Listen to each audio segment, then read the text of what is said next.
About 10 years ago,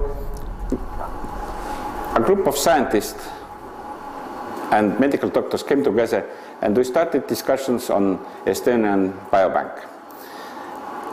It took about 2 years to discuss all aspects of the project, and it also involves the issue of new law in Estonia, Human Genome Research Act, and this is the basis of the full project. From 2002, recruitment of patients started, and now we are closing to 50,000 line, and when we reach 50,000 gene donors by the end of this year, we stop the recruitment according to the present protocol, and we have a cohort which will be useful for next 20-30 years. Of course, we have to improve the cohort information content by doing more genotyping, more sequencing, and more follow-ups. First follow-up will be 2012 and the second 2016 and so on. So this is a way to keep longitudinal prospective cohort alive and useful for the next generation of scientists. Our data collection department is formed by the project leaders who coordinate data collection throughout the country and are supported by the IT staff and assistants. The project leaders have trained over 600 data collectors with a medical background. Organizing and monitoring the everyday work of the data collectors, along with offering technical support, are the everyday activities of the project leaders. The monitoring is essential in order to guarantee a high quality of the collected data.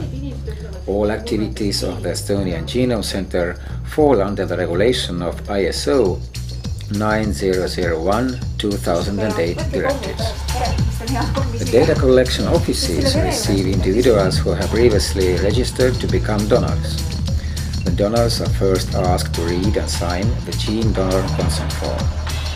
By signing this document, the donors give the Estonian Genome Center the right to contact them again in the future and update the data in the database through the other accessible databases.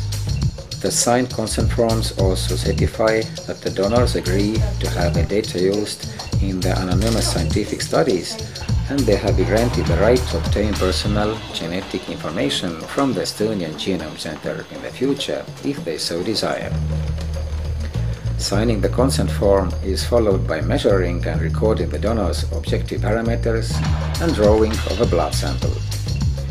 The data collectors also interview the donors to fill out the electronic questionnaires about their everyday habits, status of health, information about their parents, and so on.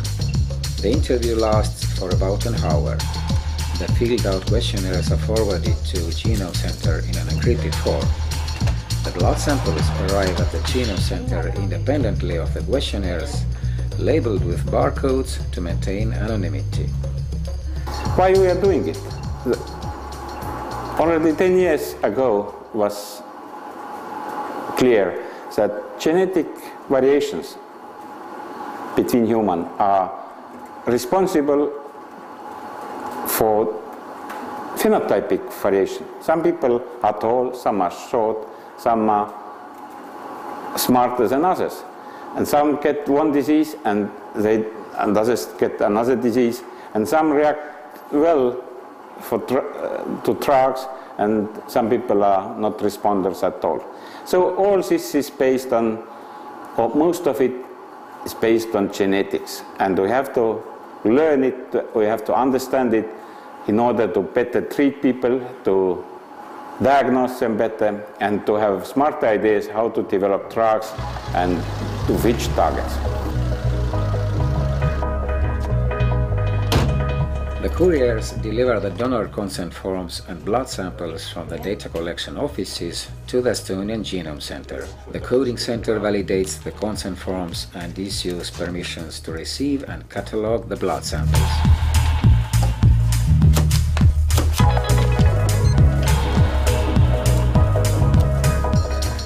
The encrypted questionnaires that arrive via the internet are transferred to flash drives and taken to the coding center, which is a special purpose room with 24-hour video security system and lack of internet connection.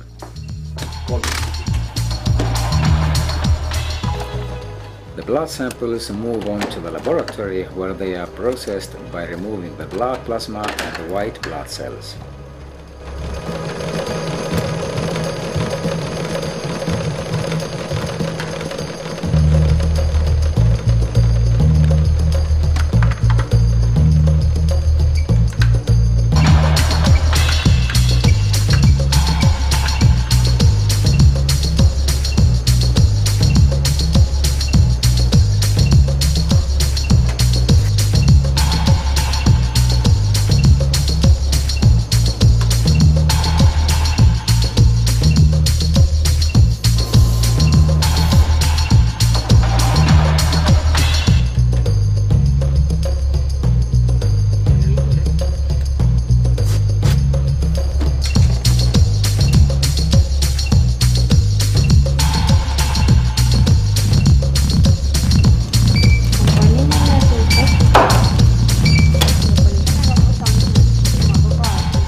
Second stage, the DNA is isolated by precipitation. The result is a precipitated thread of DNA visible to the naked eye.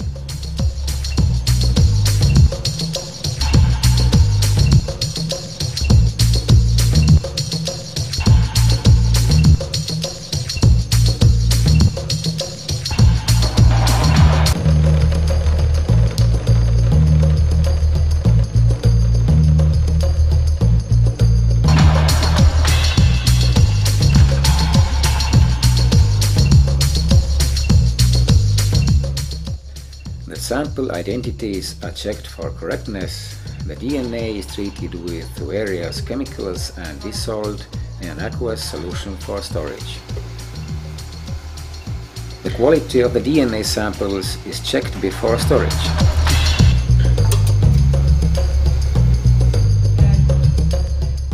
The samples are stored in liquid nitrogen at minus 196 degrees using the color coding system. The storage process is fully controlled by the computer, which generates a unique address for each sample by creating the appropriate color codes and barcodes. The special instrument transfers the DNA into the storage straw and seals it.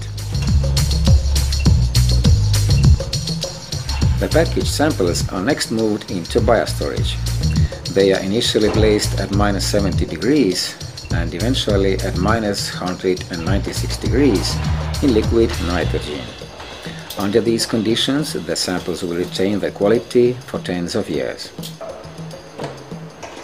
So now, when we are almost reached to the target number 50,000, which in Europe is established as an important element of research infrastructure, we already have started research, and the first goal, of course, was to establish how relevant is Estonian population in comparison with other European countries like Finland or Sweden or Latvia or Russia or Germany and France. And we did comprehensive study with more than 20 groups in Europe and 20 populations, and found out who are our closest neighbors genetically speaking. And it turns out, of course, that Latvians are much closer than Finns, and I believe 20 years ago that Finns are much closer to us than Latvians, because we speak very similar language to Finnish, but genetically we are not so close as language-wise. The Estonian Genome Center of the University of Tartu has released data for many scientific studies. The main goal of the studies has been to investigate the genotypic and phenotypic data with the intent to find relationships between genes, health and personal habits. This kind of analysis is based on gene maps that are compiled with the help of genotyping system, where a single experiment scans more than 300,000 positions in the genome. The Estonian Genome Center will have about 10,000 such maps available by the end of 2010.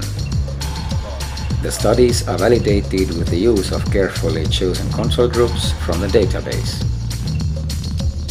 But researches and publications are not the only goal of the project. We also have to keep in mind public health.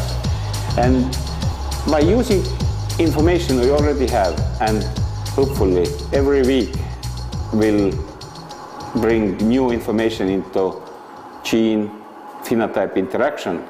So we hope in 5-6 years to be able to produce a database for primary care physicians, family physicians, that they can type in the patient's name, and if he or she has a gene map already done, or probably it can be done in 5 years for reasonable price, physician will get a list of 5-6 most important alleles of risk, and probably 5-6 alleles which are protecting patient for something, some other diseases. It is crucial information for primary care physician in order to decide who should go to see a specialist and who should go back home because he or she doesn't have a great risk for health for now.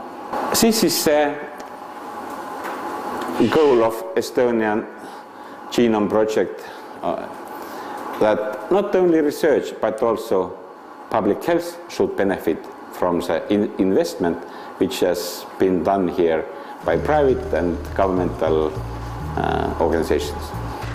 The future goal of the Estonian Genome Center is to generate maps for all the 50,000 gene donors. This information will allow the gene donors to receive personalized feedback about their health risks through their family doctors and genetic counseling services. Building of such system of personalized medicine is about to begin.